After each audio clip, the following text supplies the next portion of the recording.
Well, hours after President Barack Obama announces airstrikes in Iraq, U.S. fighter jets dropping bombs on ISIS artillery in northern Iraq. 7 Action News investigator Ross Jones is here now in the studio with us with some late-breaking details. Ross? Joanne, Jeff, good evening. This morning, the Pentagon confirmed laser-guided strikes on Islamic State targets. And minutes ago, we learned that a second strike just took place.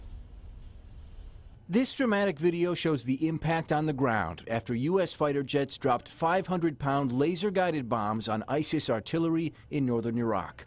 FA-18 aircraft like these were launched from the USS George H.W. Bush, stationed in the Arabian Gulf, to strike ISIS targets that the Obama administration said were threatening American interests. Here we have almost more of a conventional fight, and so it's actually easier for the U.S. military to target than it was during the Iraq War. A dire humanitarian crisis is developing in northern Iraq. Thousands of families have fled to the top of a mountain, walking miles to escape the threat of ISIS militants below.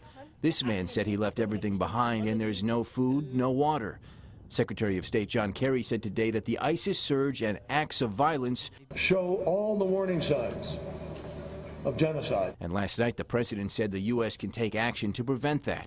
The U.S. launched a challenging and dangerous aid mission. 3 U.S. Air Force cargo jets dropped critical supplies, 5,300 gallons of water, and 8,000 meals ready to eat. President Obama is now the 4th consecutive U.S. president to order military action in Iraq. He came into office pledging to end the U.S. involvement in the war there and did in 2011. Now he insists he will not allow the U.S. to get dragged back into another one. American combat troops will not be returning to fight in Iraq.